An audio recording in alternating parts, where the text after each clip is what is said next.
shunkurtii. Hordoftoota koomina shunkurtii akkasitti bilcheeffachaa jira jechuudha. Timaatimiin kun yoo shunkurtii bilchaadha jechuudha.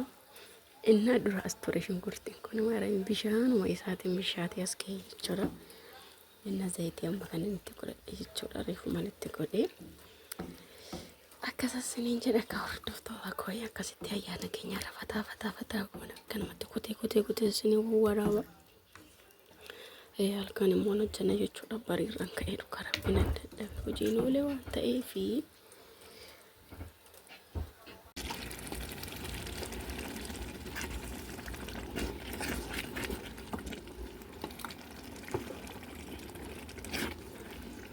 akkas fakkaata kennu subuu koo jechuudha. Barbaadetti baradhee jira.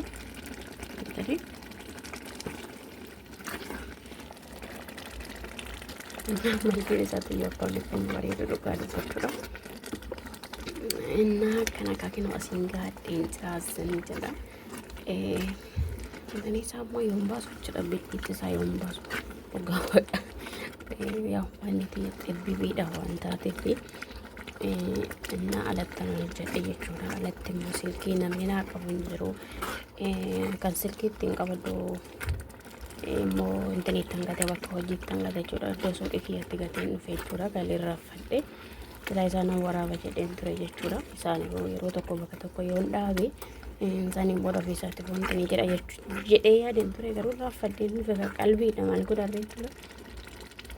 Innaa kana fakkaata. Yaa wanti yaadaan babbaafadhee loonii soogiddan zirziffee godhee lafa godhee jira jechuudha. Inna sinittana nagarsiisa haala oolmaa guyyaa har'aa ayyaana akkamiin akka dabarsinu fataa jedhee abbaa warraa kooti. Inna viidiyoo xiqqoo siifan waraabsiniif waraaban jira. Yaa kaameraan sodaata gaaruu jechuudha. Dhoofkee waraabama jechuudha. Kan akkuma argitaniif itti zafazzafeen loomii soogiddatti godhee zafazzafeen teechiseen jira. Sogoon koo bishaatuun እናንተ ደግሞ kanaan daabboo tolchaa dhugaarabbii kanaan daabboo daffaa jechuudha. Kali ya beektan hojiidha. Gabaa ayyaanatis waan ta'ee bakka achii dhufnaanillee uffata miiccee yaa biddeen halkanan ga'ee tolfadheen deeme waan ta'eef soofaa koo mina xaxxaragu algaa koo sirreeffachuu bakka waan akkasiirran ture. Achii immoo kanneen godhee uffata miiccee maal jedheen goommana xabbasee daamaran jira waan ta'eef goommana kazaanii saachitti ala turre dhugaa boqochuudha. Boqqolloo nyaachaa olii watii goommana ijoollee jiru bakka akkasitti taphannee achis ol galaan immoo buna daffisee maalan jedhee kana shunkurtii timaatimii kanneen qunciisee addaan babaasee kazzaan daakee bakka kana kanatti naaf daabboon tolchiin biizin ta'ee dhugaa. Amma yoo kanas ganzaba safadhee waaradee sugoo kee lallachaa deeme daabboo koo eelee kee qabsiifadhee daabboo koo itti godhadhaa. Asiniin jedha hordoftoota koo yaa nama dhabuudha kan maal godharre. Ashoo hordoftoota koo nagasiniif haa ta'u akkam jirtan nagaa keessanii an nagaa kooti galata waaqayyo arramuu fataa jedheen dhufe jechuudha. Natti bareeda jira dhugaa masqala ayyaana baay'ee tokko dastanya ta'een jira dhugaa rabbi dubbachuudhaaf baay'ee tokko gammadeen jira. Bakka itti isiniin geessiniin jedha. Waaqayyoon kan bara naannoo geeffara dhufuun illee nuun haa ga'u koottayii wanni martuuyyuu guutuudhaa jira hundi isaatiiyyuu isiniin jedha. Wanni barbaadan jira wanni dhawame tokko hin jiru galanni waaqayyo dhafaa ta'u hundumti isaayyuu hin jiraayi kootta wajjin dabarsinaa isiniin jedha. Dhuphaa dubbachuudhaaf hoggaarra mana madaamiin jira waan ta'e wanni isin ajaa'ibu keessa hoggaarraa jechuudha. Hiriyoonni koo warri wajjin hojjedhu isaa warra walaayittaati jechuudha. Inna ijoollee dabuu bitachuu kiyya inna madaamin isaanii inna namatti sina jedhe maarawi jechuudha. Madaamin isaanii baastee uffata bitteef jechuudha. Kanko miti birri shiiti na bituu miti of mashiitiyyuu birri kiyyaanuu na baastee na bituu didde jechuudha. Maaliif ijoollee wajjin hojii eega xumurree warreen booda footoo wajjin kana jennee yaa wanis maatiidhaaf ani footoo erga minaamin jedhee gabbee akkuma uffata bitannee na oowwite jechuudha. Dhugaa waaqa hojiidha minaamina jette jechuudha. Innaa amma isa santutti zina jedhe jechuudha. Waaqayyoon galata haa argatu. Waggaa irraatti immoo nama mana kootitti argamee yaa galata waaqayyo dhugaa waaqa jechuudha. Har'ammoo nama gammadee mana kiyyatti dabarsu na taasise jechuudha. Waaqayyoon galata haa argatu. Sillaasee uumaan koo maqaan isaa ulfaatu. Indirraafadhu dhugaa waaqa quxaaxashii irratti illee na didde jechuudha uffata bitadha. Birrii ishiitiin osoo hin taane birruma kiyyaanoyyuu damooza kiyyaanoon bitadha jennaan bafusxum na didde jechuudha maarammi. Innaa ammatti zina jedhe jechuudha. Yoo obsa qabaata wanni marto yoo wanti hin dabarre hin jiru. Galanni sillaaseedhaaf haa ta'u. Kan kanaan durallee isumaanii ammallee kan fuuldurallee isumatu beeka. Galanni sillaaseedhaaf haa ta'u jechuu barbaadetan isinillee aayizooyi. Yaa guyyaa har'aa namni biyya keessa jiru yoomee baay'een illee itti tolii otoo ittiin toliin dabarsuu danda'a. Ijoolleen immoo mana madaamee jiran hojiidhaan qabamanii yeroo maatii isaaniitti illee haasaan dhabanii silkii akka itti fayyadaman dhabanii guyyaa akkanaa kana kan dabarsan baay'eetu jira waan ta'eef innaa maal siniin jechuu barbaade sadanii aayizooyi waaqayyoon jira waaqayyoon hundumaafiyyuu guyyaa qaba jechuudha. Guyyaa isaatti waan hunda bareechee hojjeta waan ta'eef obsaayi wanti obsaa yoo obsanii wanti firee dhabe hin jiru jechuudha. Yoo obsanii aayizoo siniin jechuu barbaadetaniin hin kaffaaminaa fataa jedhaa waanuma argatan waanuma qabdaniini gammadaa siniin jechuu barbaadetanii qimamoonni madaamii mana jirtanii maaliif guyyaa kana dhugaa rabbeen egaa hindaa'ume jechuudha. Biyya keenyarraa ayyaanatu jira yookiin feesbuuk irratti minaamin irratti dhageessa anitti himu yookiin hojiin itti baay'iste wanta itti himuun madaamitti jechuudha. Ayyaana biyya keenya ayyaana yana dhukkuba hin jedhunan jechuudha. Maaliif hojiin itti baay'iste yeroo guyyaa tokko madaamitti yana dhukkuba hin jedhuun maaliif hojiin itti baay'iste gaafa ayyaanallee iriftiin aan kennitu jechuudha. Kanaaf kanneen lama madaamitti jetti hin himu jechuudhaani. Inna sinisi hojii sinitti baay'atee okii aartanii utuu boossanii namni beekamu dhugaa rabbi jechuudha. Inna aayizoo siniin jechuu barbaadetanii inna ayyaanni baay'ee tokko bareeda dhugaa waaqa dubbachuudhaaf galanni sillaaseedhaaf haa ta'u bakka dassa nama jedhamu Arabii jira. Nana namni akkasitti karaa deddeemaa jira jechuudha. Anis immoo ganaan deema jechuudha. Lubbuu wajjiniin innaa ganaan illee ganaan deema mana namaa waan ta'eef ganaa keessummaa isaan ture dhugaa waaqa dubbachuudhaaf.